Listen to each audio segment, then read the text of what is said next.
기도하겠습니다. 봉헌한 손길들 그 손 주님 꼭 잡아 주옵소서. 이 예물이 주 앞에 드려진 것처럼 이들의 일생이 귀하게 드려지게 하옵소서. 아무리 드려도 마르지 않는 물질의 은사를 허락해 주시고 드리는 손 꼭 붙잡으셔서 영권 지어주시고 물권 지어주셔서 열방의 재물과 바다의 풍부가 그 손에 임하게 하옵소서. 예수 이름으로 축복하오며 기도드리옵나이다. 아멘. 오늘도 주의 은혜가 여러분과 함께 하시기를 축복합니다. 아멘. 네, 아멘. 네. 이게 힘이 없구나. 이게 힘이 없어 이게 힘이 없구나. 주여. 마태복음 3장 한번 찾아보세요. 3장. 마태복음 3장 12절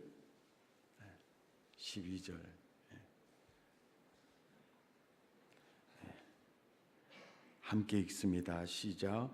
손에 키를 들고 자기의 타작마당을 정하게 하사 알곡은 모아 겉간에 들이고 쭉정이는 꺼지지 않는 불에 태우시리라. 이 알곡과 쭉정이 비유가 왜 말씀하셨을까요? 그리고 알곡과 쭉정이 이 공통점은 뭐고 다른 점은 뭘까요? 공통점은 알곡이나 쭉정이나 외형은 똑같다는 겁니다. 껍데기는 똑같다는 거고요.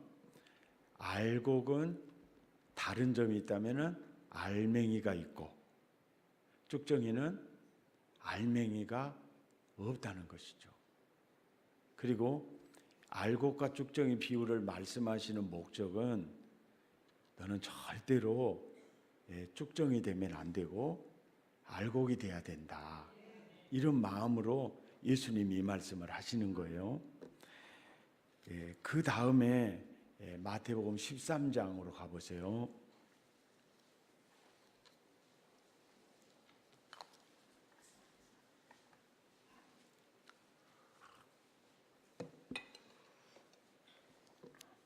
네. 13장 24절부터 25절까지요. 함께 읽죠. 시작. 예수께서 그들 앞에 또 비유를 들어 이르시되 천국은 좋은 씨를 밭에 뿌린 사람과 같으니 사람들이 잘 때에 그 원수가 와서 곡식 가운데서 가라지를 덧뿌리고 갔어요. 여기서 예수께서 그들 앞에 또 비유를 들어 이르시되 천국은 좋은 씨를 제밭에 뿌린 사람과 같다. 그러니까 곡식은 좋은 씨에 의해서 태어난 좋은 곡식이거든요.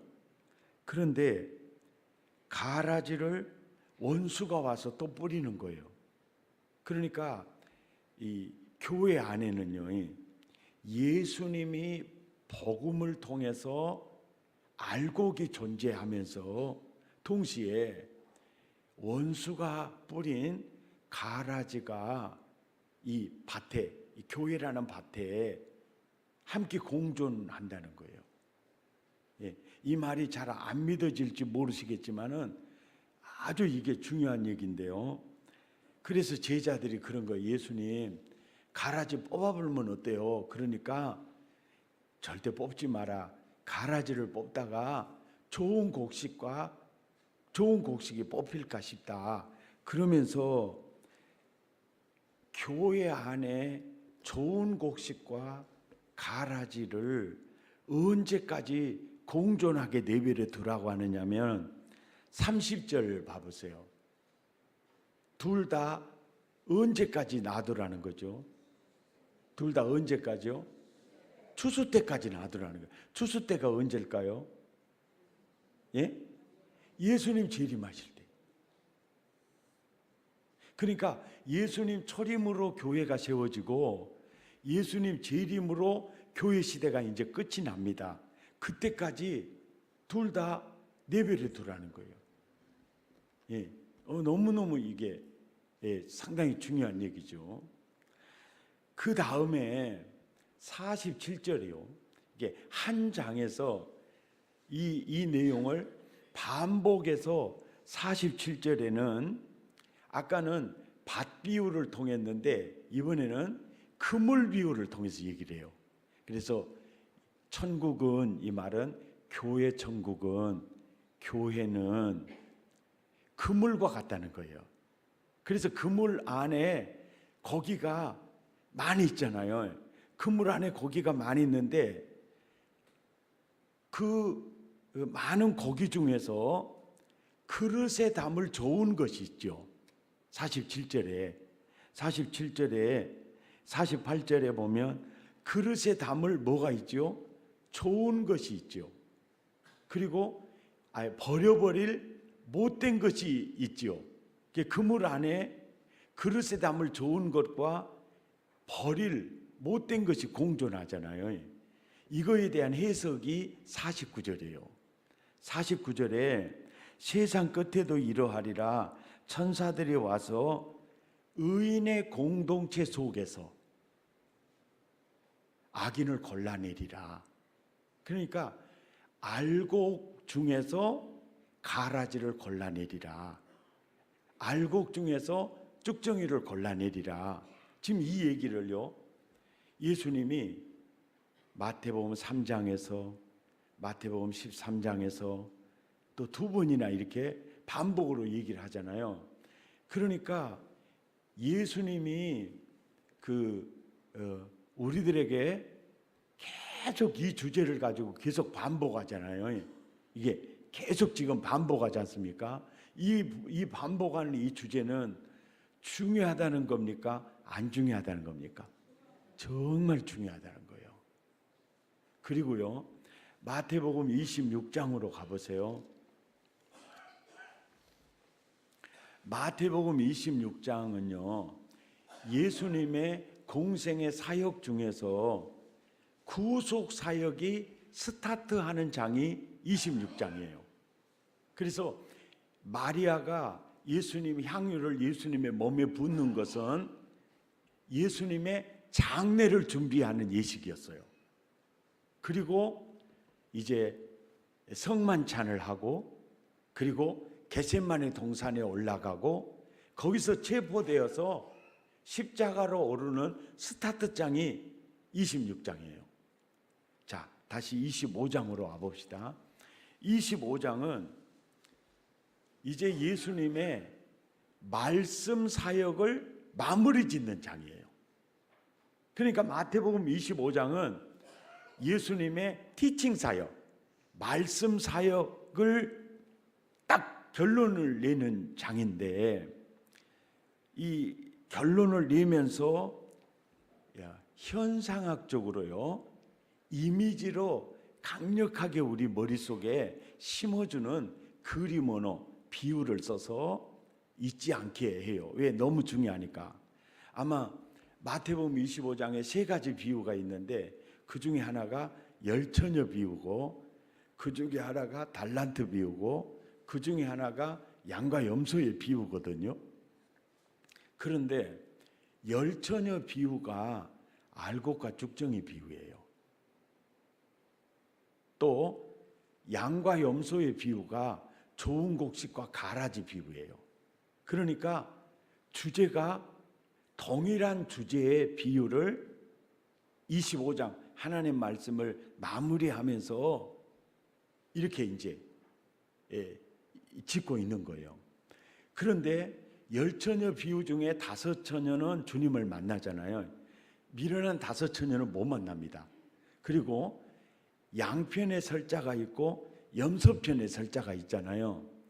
이게 나눠지는데요, 양편에 설 자는 알곡입니다. 구원을 받을 자들이에요. 근데 그들에게 예수님이 그러는 거예요. 천국을 상속받아라 라고 얘기를 하니까 그들이 뭐라고 말하냐면, 우리가 어떻게 이 영광스러운 나라를 유업으로 받을 수 있을까요? 이렇게 얘기를 해요. 그러니까 양편에 설 자들은 구원을 받은 사람들인데 구원의 확신이 있어요, 없어요? 없어요. 없어요. 이게 있고, 또 하나는 염소편에 설 자들은 쭉정이잖아요. 근데 그들은 44절을 보세요. 44절을 마태복음 25장 44절을 보면, 너희는 하나님 나라를 유업으로 받을 수 없다, 그렇게 얘기를 하니까 44절에 그들도 대답하여 이르되, 이렇게 얘기한 거예요. 예수님을 랍비라 그래요? 아저씨라 그래요? 원수라 그래요? 주여라 그래요? 주여라 그래요. 그 주여 이렇게 하는 거예요. 그러면서 우리가 언제 주님의 줄이신 것이나 헐벗은 것을 본 적 있습니까? 그러면서 주여 이렇게 하면서 항의를 해요. 그러니까 이들은 구원의 확신이 있었어요, 없었어요? 있었어요. 근데 최종점에 가서 너는 아니야, 거부를 당해버리는 거예요. 그러니까 주여 이렇게 하는, 주여 왜요? 이런 식이야. 주여 이렇게 하는 거예요. 그러니까 이 복음서에서요, 가룟 유다는 예수님을 주여라고 말한 적이 한 번도 없어요. 그리고 사도 요한은요, 랍비여 어디 계십니까? 로 시작을 해서 주여로 맞춰요. 그래서 이 복음서에서 예수님을 주여라고 말하는 것은요, 아주 중요한 신앙 고백입니다. 한번 따라서 합시다. 나의 주, 나의 하나님. 이렇게 도마의 신앙 고백이잖아요. 이것을 한마디로 하면 주여예요. 그리고 베드로의 신앙 고백 있죠. 주는 그리스도시요 살아계신 하나님의 아들이십니다. 이렇게 할 때 그리스도시요 하나님의 아들이시요 주요 다 같은 개념이에요. 이 무슨 얘기인지 아시겠죠? 이게 굉장히 중요한 의미가 있어요. 주요 그리스도시요 하나님의 아들이시요 다 같은 개념. 그러니까 이 염소편에 설 자 나가리 된 사람은 입술의 신앙 고백은 확실히 있었다는 거예요. 그러니까 머리로 유일하신 하나님이 천지를 창조하시고 그 하나님의 아들 예수 그리스도가 십자가의 구속함으로 내 구주가 되시고 그리스도가 되시고 내 주여가 됐습니다. 머리도 알고 정적으로 느낌도 확신도 있었어요. 그런데 너는 아니야. 그래 거기서 이제 너는 하나님 나라 유업으로 받을 수가 없어. 이렇게 딱 하니까 딱 나오는 거예요. 주여! 이렇게 하는. 내가 왜 이런 대접을 받아야 됩니까? 이렇게 나오는 거예요. 그러니까 열처녀 비유하고 양과 염소의 비유는 공통 비유인데 그 점이 다르잖아요. 확신 있는 사람은 나가리 되고 확신이 없는 사람은 구원을 받잖아요. 이 말이, 이 메시지가 아주 중요한 메시지인데 그게 뭐냐면요, 구원의 확신은 구원받은 자들에게 나타난 열매이지만 그것이 구원의 조건이 될 수 없다는 점이에요. 그러니까 지나친 구원의 확신 때문에 나가리 된 자들이 많게 될 것을 예수님이 알고 있었어요. 예. 설교는 듣고 계시죠? 예. 아니 정말 이게 중요한 부분이에요. 그래서 바울은 구원의 확신에 대해서, 바울은 우리 신앙의 믿음의 모델이 바울인데요. 바울은 있잖아요, 나의 달려갈 길을 마치고, 더 중요한 얘기요, 믿음을 지켰으니. 예, 믿음을, 이렇게 내 인생 달려갈 길 다 마치고 믿음을 지켰으니, 이거 중요하잖아요. 이제 나를 위하여 의의 면류관이 예비되었다. 나뿐 아니라 믿음을 지키는 모든 이들도 똑같다. 확신이 있죠. 확신이 있죠.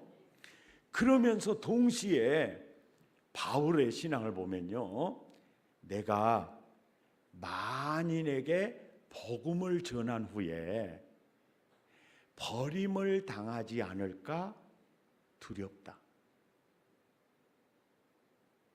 그러니까 바울은 동전의 한쪽 면은 확신이 있죠. 또 다른 쪽 면은 두렵고 떨림이 있어요. 이것이 따라잡다 가장 균형 있는 확신의 개념이다. 아멘입니까? 그러면서 바울은 이런 얘기를 하잖아요. 바울은 내가 이미 얻었담도 아니고 온전히 이루었담도 아니라 딱 예수께 잡힌 바 된 그것을 잡으려고 나는 달려갈 뿐이다. 그러면서 바울의 몸부림이 뭐냐면 그리스도 안에서만 발견되어지기 위해서 나는 모든 걸 배설물로 여긴다. 이것이 자동적으로 됐다는 겁니까? 지금 몸부림치고 있는 겁니까? 몸부림치고 있는 겁니다. 왜? 바울이 처음에 예수를 믿고 막 복음을 전하고 하다 보니까 바울이 밟는 곳마다 교회가 세워진 거예요. 또 바울의 손수건만 갖다 얹어도, 바울이 있잖아요, 자기 병은 안 나서,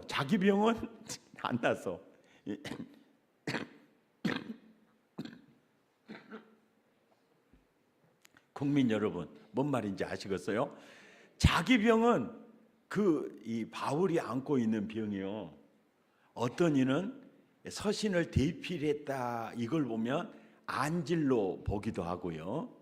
그 다음에 어떤 학자들은 간질로 보기도 합니다. 그게 이제 왜 그런 거 아냐면은 내가 성도들과 천사들 앞에 내가 참 너무 부끄럽다. 그러니까 왜 하나님이 나를, 그러니까 갑자기 설교하다가 간질 발작을 해버리는 거예요. 복음을 전하다가 간질 발작을 해버리는 거예요. 그러니까 너무 부끄럽다. 그러니까 자기 안에 있는 가시는 주님이 안 뽑아주고 가시를 보는 시각만, 그게 은혜야. 그것 때문에 네가 온전해진 거야. 그것 때문에 네가 교주가 되지 않은 거야. 그것 때문에 네가 더 능력 있는 자가 지금 되고 있는 거야. 그러니까 그 질병이 너에게는 복이야. 그러니까 자기 손수건 갖다 얹으면 안진병이도 일어나고 소경도 눈을 뜨는데 자기는 그 가시가 뽑히지 않은 거예요. 이것이 바로 뜻과 섭리가 있는 아픔이라는 거예요. 이게 있을 수 있다는 거예요. 그런데 자꾸 보세요. 교회가 세워지고 능력이 나타나니까 그 능력을 베푸시는 예수님이 희미해지고 예수님이 주신 열매가 눈에 너무너무 이게 앞에 이렇게 가로놓이니까 이제 우리들도 그래요. 처음에 예수 믿고 경제적으로 어려울 때는 주님만 보이거든요. 근데 막 빌딩도 생기고 아파트도 생기면요, 주님이 잘 안 보이려 그래. 옆 사람한테 물어봐. 집이 더 그렇대요? 예? 그래요. 왜요? 자, 이제 보험도 짱짱이 드러났어. 나 이 정도면 노후는 괜찮아. 그러면은 주님을 의지하는 마음이 이제 전부 희미해지면서 돈님을 의지해 본다가나요? 따라서 인간은 별 수 없어요.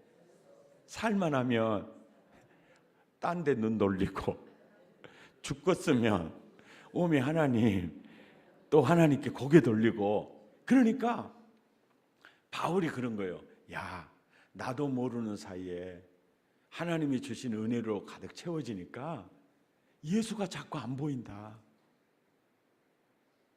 예? 이해가 되시죠? 그러니까 구원의 확신은요, 따라서 동전의 양 한쪽 면처럼 확신, 동시에 두렵고 떨림, 이게 이 밸런스를 놓치면 안 된다. 아멘이죠? 아멘입니까? 이 얘기를 하는 거예요. 지금 예수님이 말씀하시는 마태복음 3장부터 얘기하시는 걸 다 이렇게 보시면 왜 예수님이 알곡이냐 쭉정이냐 좋은 곡식이냐 가라지냐, 너 왜 종교놀이하는 종교인이냐, 예수님과 함께 사는 신앙인이냐, 계속 지금 반복해서 예수님이 말씀하시는 거예요. 자, 이렇게 말씀하신 이유가 있어요.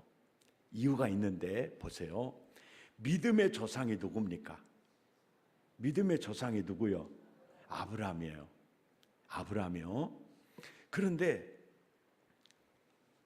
아브라함이 모리아산에 이삭을 드릴 때 아브라함만 인정받은 게 아니고요, 그 아들 이삭도 동시에 인정을 받습니다.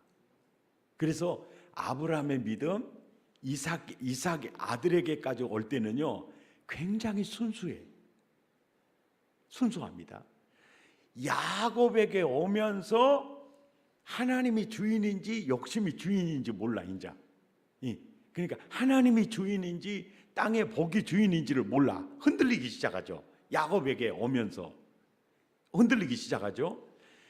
그러면서 야곱의 75 가족들과 함께 인큐베이터와 같은 고센에서 200만이 되면서 모세를 통해 그들을 출애굽시키고 시내산에서 율법을 주고 제사법을 다 주면서 사사시대, 열왕시대 내려오면서 아브라함과 이삭의 순수한 믿음이 계속해서 유지되지를 못해요. 그래가지고 어두운 사사시대, 열왕시대, 그때는요 진짜 신앙인을 찾기가 굉장히 희귀한 시대가 되어버렸어요. 열왕시대도 마찬가지입니다. 그러니까 늘 그 탕자의 비유 중에 첫째 아들과 같이, 그 아버지 집에서는 같이 살지만은 아버지 품에 영원히 돌아오지 않는 탕자가 첫째 아들이거든요.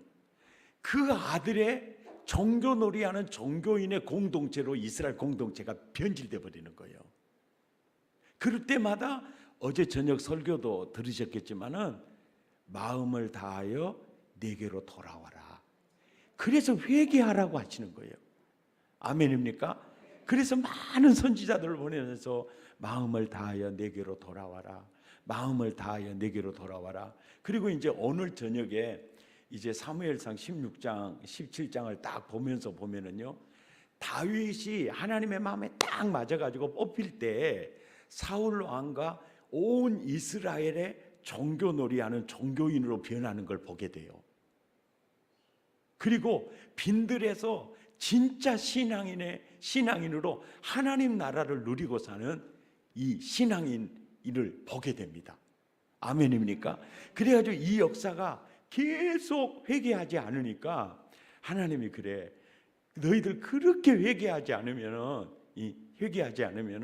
상수리 나무를 완전히 베버린다, 이렇게 하는 거예요. 이제 전라도 말로 하면 조제분다, 이런 얘기를 하는 거예요.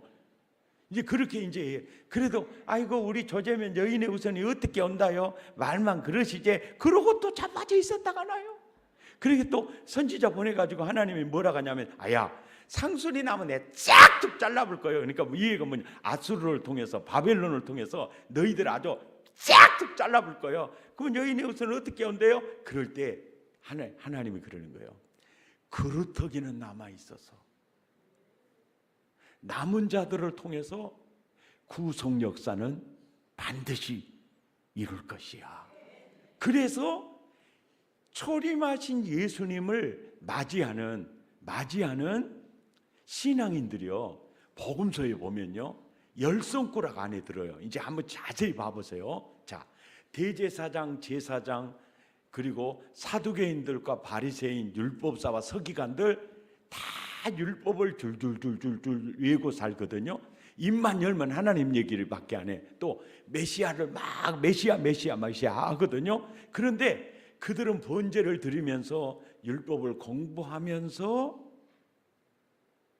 그들은요, 하나님을 말하되 하나님이 없는 종교인이었어요. 대부분이요. 근데 그때 초림하신 예수님을 맞이하는 이 신앙인은요, 이제 열쇠골 안에 듭니다. 세례 요한의 부모 2명, 세례 요한, 그리고 마리아, 요셉, 시므온, 안나.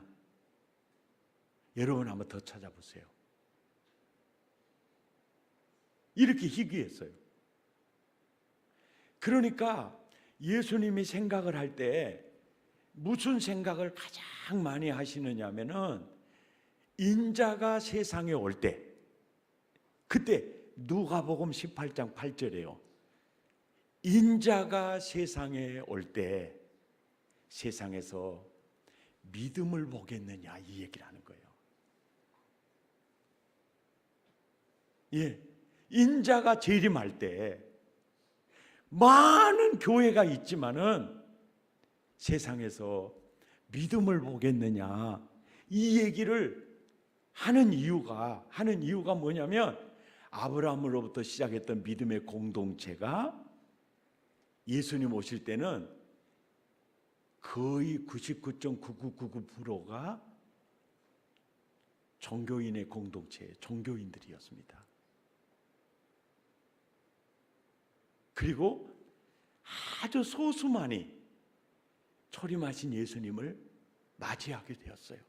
근데 이런 일이 이제 오순절날 성령이 임하고 교회가 세워져서요, 세술은 세부대에 담아서 새로운 교회를 통해서 이제 이스라엘을 통해서 메시아를 오시게 하듯이, 이제는 교회를 통해서 오신 메시아를 전함으로 세계 복음화의 역사를 그들을 통해서 이루어 갈 텐데, 인자가 올 때에 세상에서 믿음을 보겠느냐, 이 마음 속에서 마태복음을 기록하면서 너 알곡이냐 쭉정이냐, 너 좋은 곡식이냐 가라지냐, 아멘입니까? 이 얘기를 하고 있다는 거죠.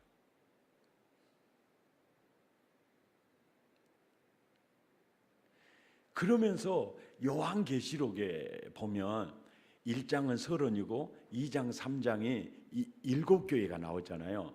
요한계시록의 구조가, 따라서 합시다. 7교회, 7인, 7나팔, 7대접, 새하늘과 새 땅.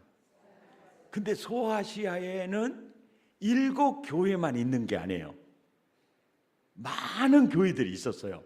근데 7교회만 샘플링을 하는 겁니다. 7교회를 딱 샘플링을 하는데, 그 샘플링을 할 당시에는 오순절 사건 이후로 채 50년도 되기 전에 교회가 7교회 중에 2교회를 제외한 5교회가요 다 병들어져 가기 시작해요. 그러면 2000년이 지금 지난 교회는 어떻게 됐을까요? 말 좀 해보세요, 국민 여러분.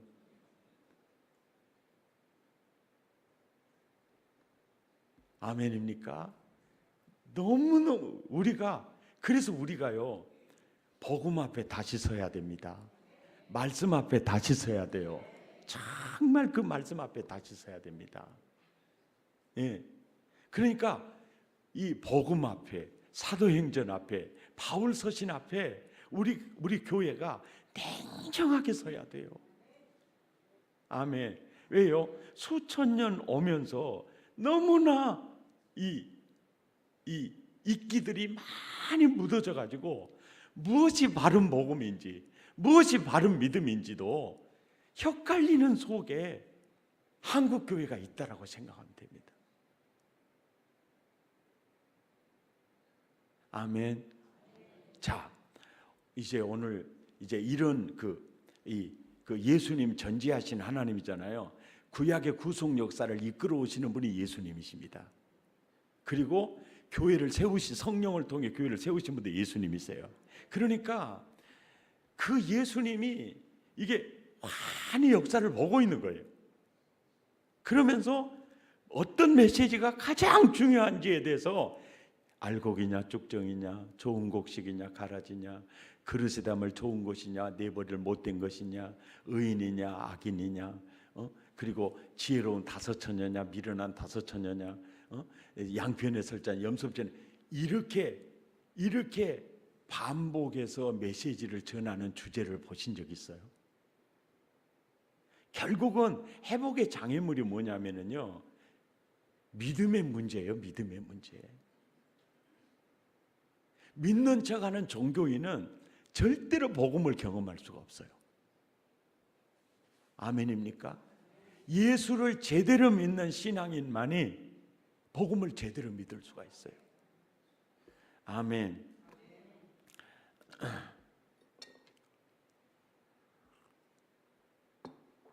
마태복음 7장으로 이제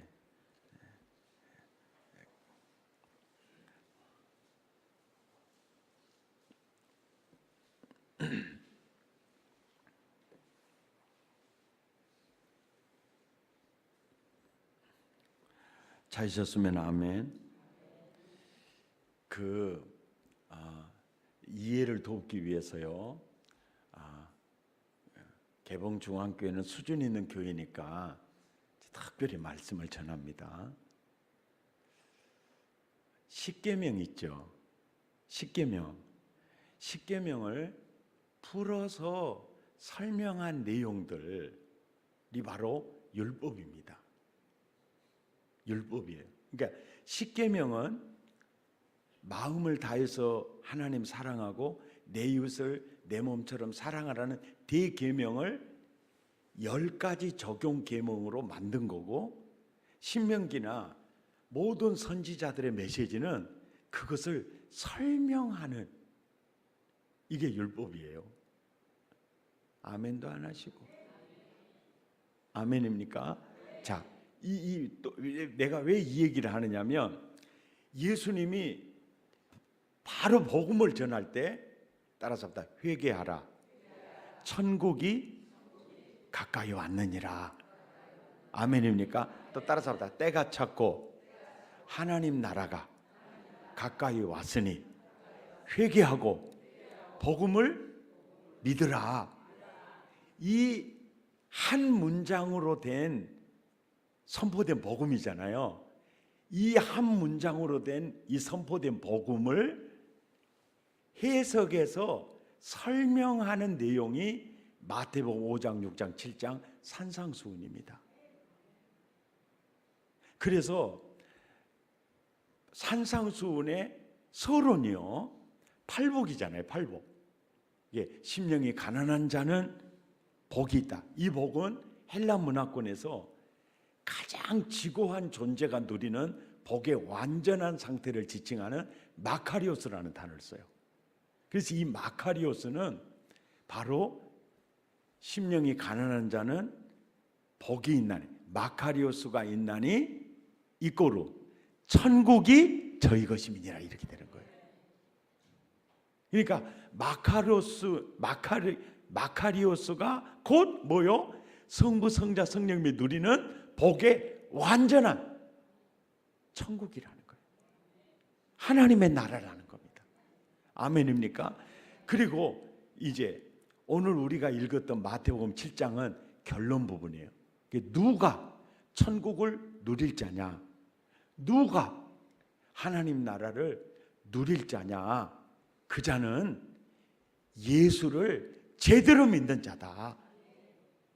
그래서 산상수훈의 결론은요 24절부터예요. 24절부터 24절 시작.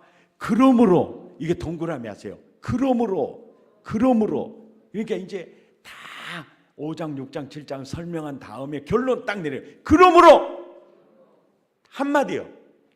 믿음의 집 반석 위에 짱짱이 지어야 한다. 절대로 모래 위에 믿음의 집 지으면 안 된다. 아멘입니까? 따라서 다 믿음의 집 제대로 지어야 한다. 아멘입니까? 이게 산상수훈의 딱 결론이에요. 아멘. 그래서 그러므로 믿음의 집 반석 위에 제대로 지어야 한다. 모래 위에 믿음의 집 지으면 큰일 난다. 아멘. 아멘. 그러니까 누가 마카리오스를 누려요? 예수 제대로 믿는 자가 누린다는 거예요. 아멘입니까? 믿음의 집 짱짱이 지어야 한다. 그러면 24절에부터 이제 결론이 맺어지는데, 결론을 맺기 전에요 산상수훈의 마지막 예화가 22절 23절이에요. 이 예화는 실제적인 예화를 들어요. 같이 있습니다. 시작. 그날에 많은 사람이 나더러 이르되 뭐라 그래요? 주여를 한 번 해요? 더블로 해요? 더블로 해요. 주여 주여 무지하게 신령하게 해요. 주여 주여. 그리고 또 봐요. 성부 성자 성령의 이름으로 목사가 됨을 공포하노라, 장로가 됨을 공포하노라. 주의 이름으로 직분을 얻었어요. 또 예수 이름으로 명하니까 귀신이 나가. 또 많은 권능이 예수 이름으로 나타나니까 내가 나를 봐도 나 하나님의 아들이야 막 구원받았다 막 이런 자긍심이 생길 거 아닙니까? 그래서 이제 난 구원받았어. 그러고 이제 예수님 앞에 딱 왔는데 23절에 예수님은 뭐라 그래요? 왔다 너 왔구나 그래요? 누구신가요? 그러잖아요. 예? 저 몰라. 주여 주여 저요 주여 그러니까 난 너를 도무지 모르겠다. 이게 뭐요? 너와 나는 아무 관계가 없어. 그러면서 이 불법을 행하는 자들아, 이게요 율법을 어겼다는 말일까요? 믿음의 법을 어겼다는 말일까요? 예? 말 좀 해봐요. 믿음의 법을 어겼다는 거예요. 내가 원하는, 내가 요구하는 믿음이 아니라는 거예요. 그리고 내게서 떠나가라 하리라 하리니 그래야 거기서 나가리 되어버렸다가나요. 그래 그 예화를 딱 들고 그러므로 믿음의 집 제대로 지어야 한다. 아멘. 할렐루야. 아멘입니까? 예. 오늘 사회본 목사님은 아멘 안 한 것 같은데. 옆눈수로 째려보면서 안 한 것 같은데. 원래요 부목사 때가 무지하게 교만합니다. 부목사님들은 주로 강사 설교도 잘 안 들어요. 선교적 마인드가 부족하다든지 뭐 그러고 있어요. 집이도 교만하지? 뭐 말 정말 내봐요. 집이도 교만하지? 예? 거봐 교만한다잖아. 겸손하려고 이제 노력한다가나요. 내가 보니까 내가 그냥 놀리는 얘기고. 예. 근데 부목사님들도요 다 교만한 건 아니에요. 정말 겸손한 부목사님들이 있어요. 예. 진짜예요. 근데 그 중에 그 종자들이 또 있어요. 예. 예. 이렇게요 강사님이 와서 설교하면은 저분이 본문을 어떻게 보는가, 그리고 하나님은 저 사람을 쓰는 게 아니라 저 사람 생각을 쓰는데 어떤 하나님 앞에 아름다운 면이 있는가.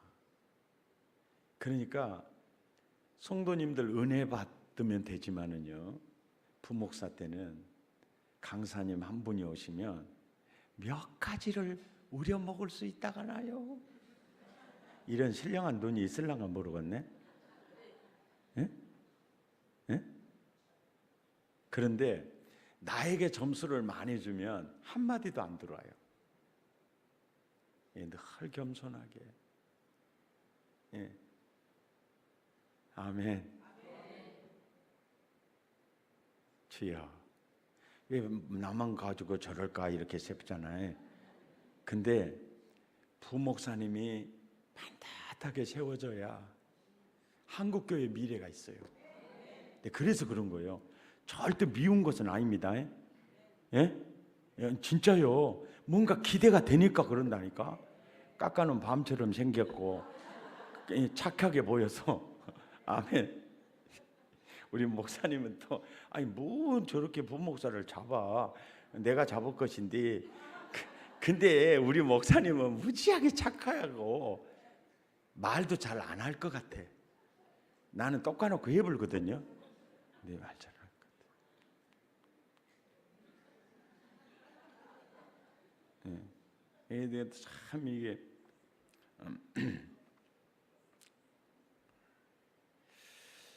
이게 아주 이 말이 오늘 이 얘기가 너무너무 중요한데요. 근데 이 예수님 앞에서 나 너 몰라.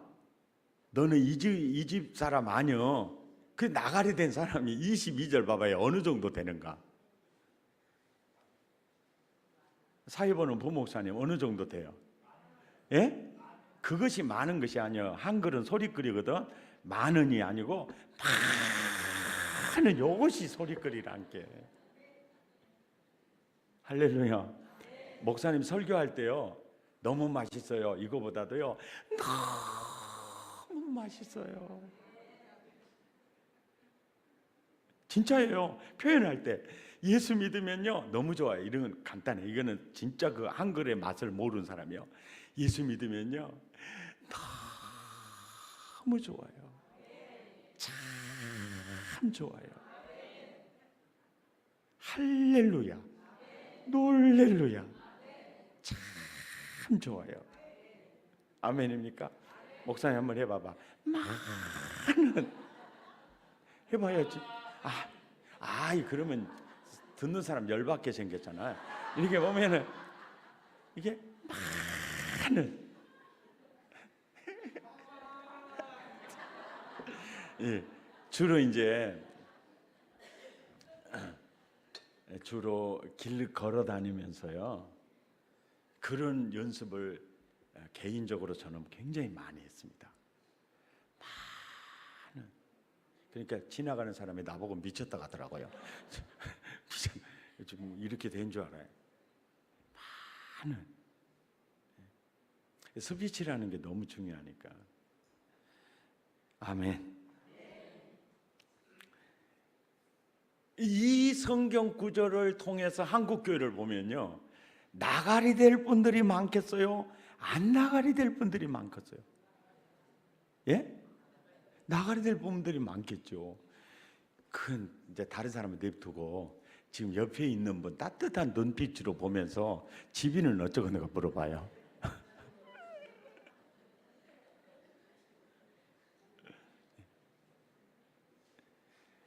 그래서 제가 마태복음 읽으면서 제가 저를 제일 힘들게 하는 구절이요. 뭔 구절이냐면 21절이에요. 요한복음 1장 12절은 영접하는 자, 그 이름을 믿는 자들에게는 하나님의 자녀가 되는 권세를 주셨다. 할렐루야! 그랬거든요. 그랬더니 여기 와보니까 주여 주여 하는 자마다 다 천국에 들어갈 것이 아니고 다만 내 아버지 뜻대로 행하는 자라야 들어간다가 나고요. 여기서 오며 뭔 이런 말씀이 되어가 있다요. 나 보내신 이를 믿는 자는 영생을 얻었고 심판에 이르지 아니하나니 사망에서 생명으로 이미 옮겼느니라. 할렐루야. 그래도 좋아라고 이제 성경을 읽다가 마태복음 7장 21절에 딱 옮게 주여 주여 하는 자마다 다 천국에 들어갈 것이 아니오 다만 내 아버지 뜻대로 행하는 자라야 들어가리라. 이 말씀이요 내 목에 항상 걸려 있었다가 나요. 옆 사람한테 물어봐. 집이도 그러더냐고. 말 안 할래요? 이 구절이 딱 뭐가지 걸려 있어요. 장로님은 안 걸려 있으셨어요? 이 구절, 예? 늘 고민하고 있죠. 오늘 제가 그 고민 풀어드릴게요. 아니 진짜. 근데 장로님은 선천적으로 그렇게 목소리가 좋은 것 같아요. 할렐루야. 숨도 못 내겠어요.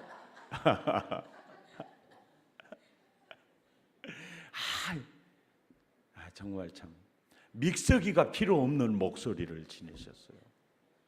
네.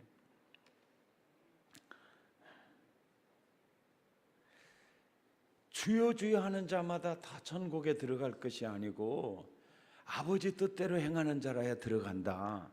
이 말을요, 예수도 믿고 말씀대로 살아야 구원을 받는다라고 전하거나 믿게 되면은 예수님이 나를 구원하기에 충분하신 분이에요? 안 충분하신 분이에요? 그래요. 거기다가 내 행위를 어떤 것도 플러스 알파 할 필요가, 그러니까 따라서 나를 구원하는 주체는 오직 예수. 충분하죠. 아멘입니까? 아멘입니까? 그런데 예수님이 그걸 모를 리가 없잖아요.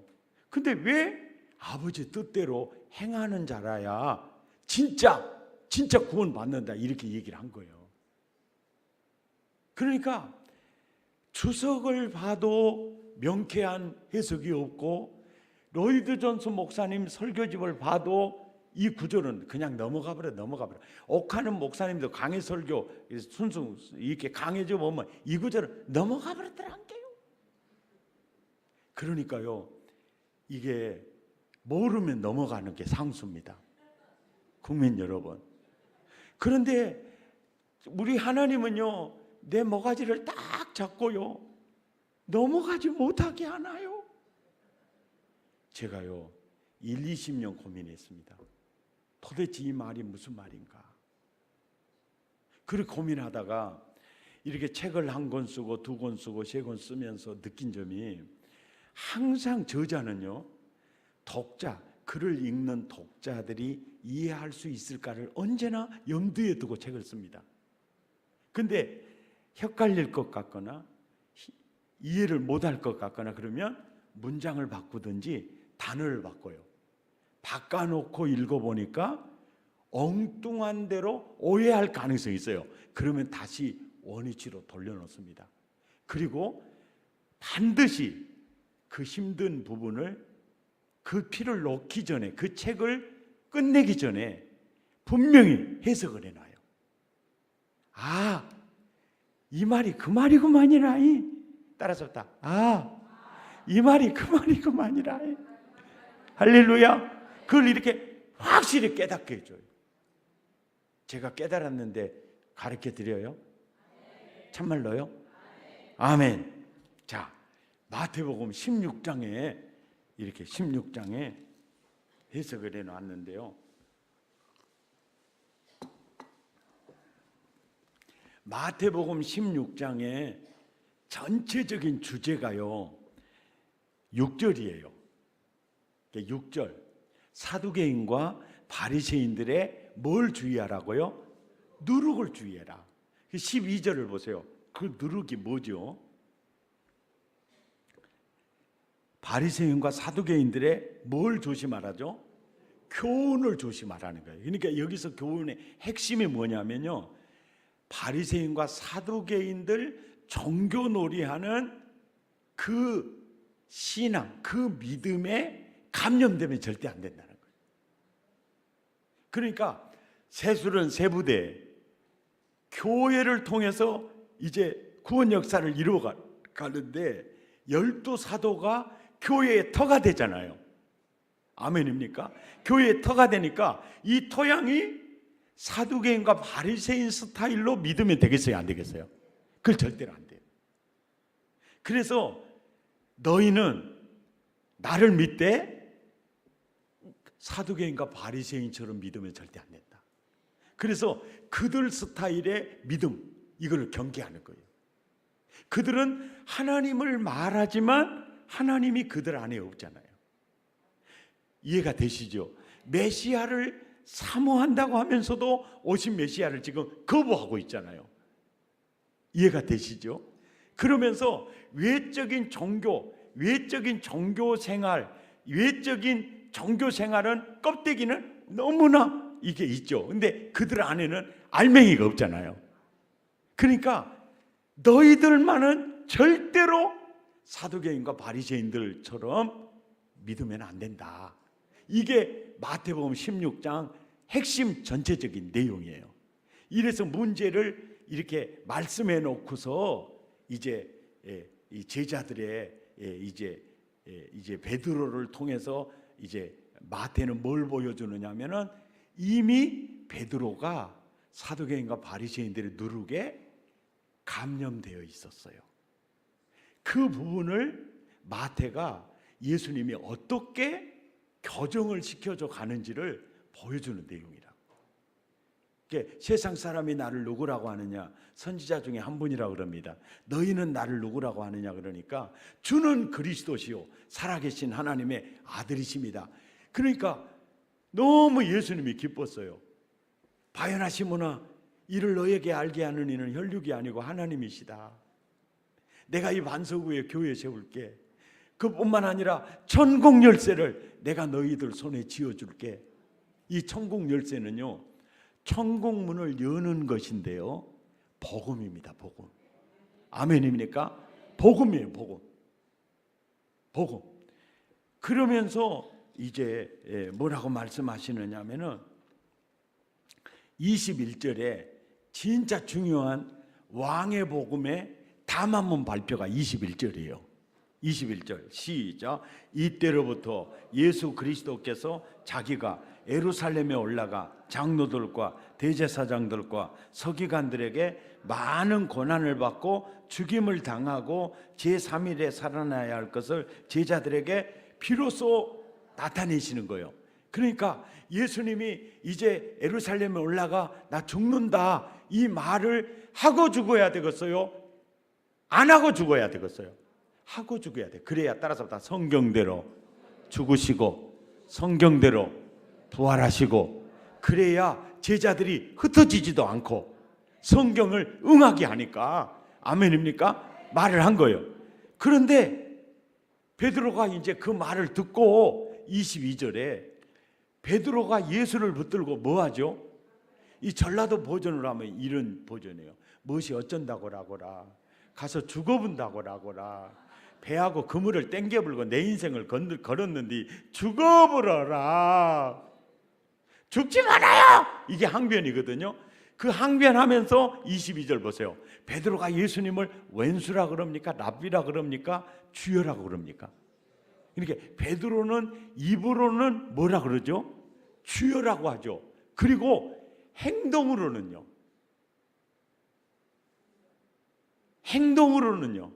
누가 주여입니까? 예? 자기가 주여잖아요. 그러니까 주여 주여는 있는데 그 주인을 따르는 삶은 없잖아요. 따라서 다 꼭 바리새인과 사두개인 딱 닮았잖아요.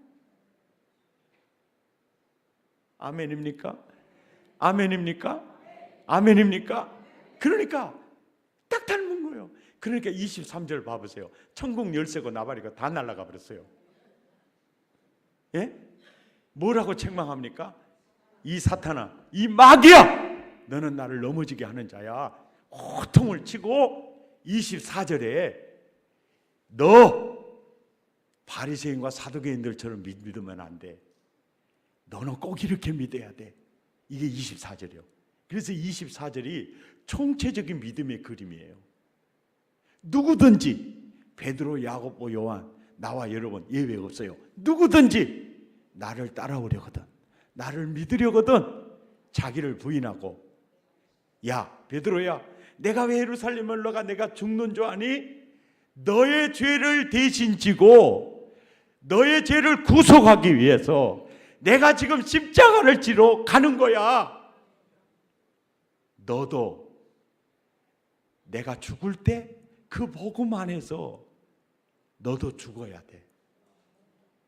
그래야 따라잡다. 주인이 바뀌어. 따라잡다. 믿음은 주인 바꾸는 거다. 따라서 믿음은 따르는 거다. 아멘. 그러면서 여기서 자기 십자가를 지고라는, 그러니까 내가 너를 죄를 대신 지고 너를 속량하기 위해서 십자가에 죽을 때 그 복음 안에 그 복음을 체험하려고 하면 너희 몸을 산 제사로 그리스도에게 드려라. 이게 십자가 복음 안에서 너와 내가 임마누엘 하나 될 수가 있어. 그래서 따라서 합다. 내 의가 너의 것이 될 수 있어. 아멘입니까? 이 굉장히 중요한 믿음입니다. 따라서 합다. 믿음은 예수님과 온전히 연합돼 접붙임. 아멘. 그리고 믿음은 온전히 주인이 바뀐 거. 아멘.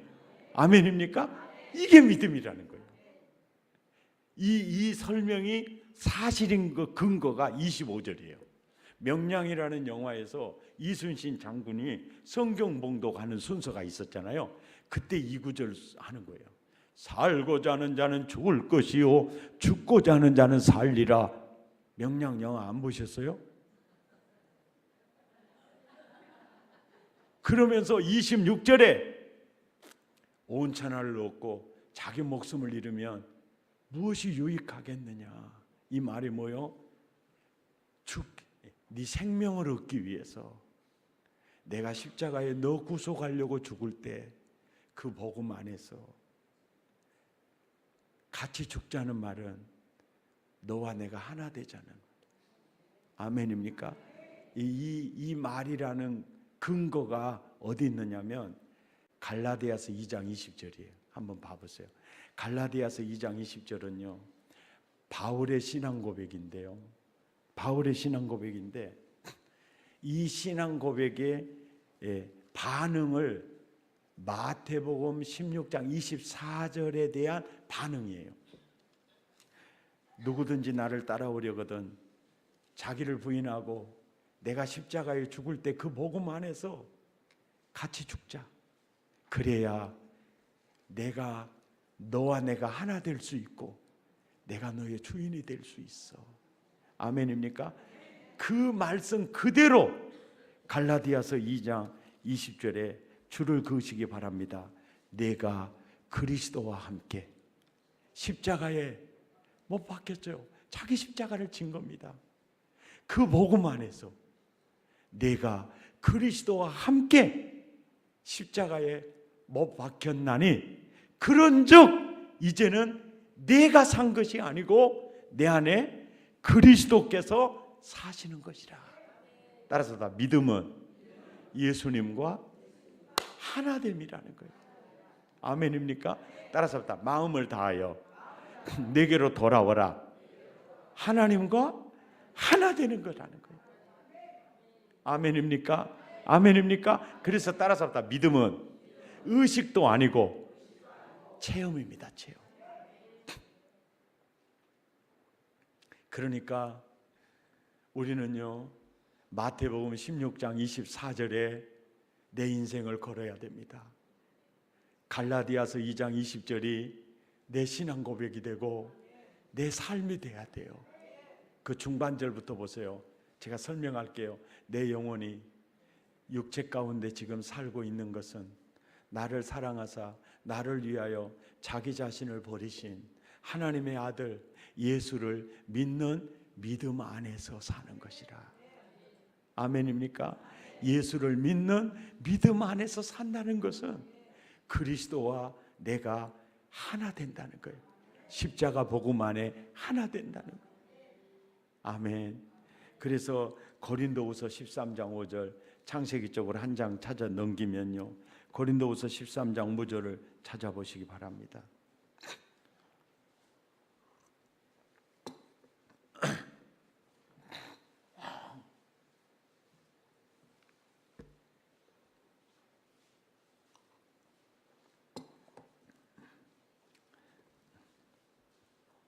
고린도후서 13장 5절 시작. 너희는 믿음 안에 있는가? 너희 자신을 시험하고. 여기서 시험하고라는 단어가요, 헬라어 원문에 현재형으로 되어 있습니다. 현재형이라는 것은 항상 너희가 믿음 안에 있는가, 예수님 재림할 때까지 시험하고 점검하는 걸 멈추면 안 된다는 거예요. 그리고 확증하라, 이것은 구원의 확신은 따라오는 열매라는 거예요. 그러니까 그리고 너희가 믿음 안에 있는가, 너희 자신을 시험하고 너희 자신을 확증하라. 어떻게? 시금서 그리스도가 너희 안에 거하시는 것을 보라는 겁니다. 옆 사람 눈을 쳐다보며 집이 안에 예수님 계시오 물어봐요. 아멘입니까? 아멘입니까? 이게 믿음이라. 따라서 다 믿음은 체험이다. 믿음은 예수님과 하나 됩니다. 그래서 바울 신학이요, 인신학, 예수 안에, 주 안에, 그리스도 안에. 그리스도를 벗어나면 우리는 죄덩어리가 돼버려요. 아멘입니까? 지옥의 숫덩이가 돼버려요. 할렐루야. 언제나 예수 안에. 그래서 예수 안에서 예수님과 함께 예수님을 따라 사는 전 존재적 삶이 믿음이다. 따라서 합시다. 주여 주여. 입술의 고백이 삶으로 고백되지 않으면, 전 존재적으로 고백되지 않으면 그 신앙 고백은 부족한 거다는 거죠. 주여! 주는 그리스도시요 살아계신 하나님의 아들입니다. 그 고백은, 입술의 고백은 있었잖아요. 그래가지고 실제적으로 보니까 사도행전과 바리새인의 누룩에 감염돼 있었잖아요. 그러니까 사탄아 내 뒤로 물러가라 책망을 하는 거예요. 베드로야, 너 예수 믿으려면 제대로 믿어야 돼. 어떻게 해요? 누구든지 예외 없어 나를 따라오려거든 자기를 부인하고 내가 너 구속하기 위해 죽을 때 그 복음 안에서 같이 죽자. 그래야 너는 내 안에, 나는 네 안에 연합될 수가 있어. 아멘. 믿음은 하나됨이야. 아멘. 그래서 늘 예수 안에 예수님과 함께 예수님을 따라 살면서 자기 안에 자기를 성전 삼고 계시는 예수님에게 바울은 늘 자기의 몸을 산제사로 드리는 거예요. 관제로 부어드리는 거예요. 이것이 신앙인입니다. 아멘. 우리 찬양하십시다. 내가 그리스도와 함께 십자가에 못 박혔나니 그런즉 이제 내가 사는 것이 아니요 내 안에 그리스도께서 사신 것이라. 찬양하고 내가 예수를 제대로 믿고 있는지 돌아보면서 기도하는 시간 자유롭게 갖겠습니다.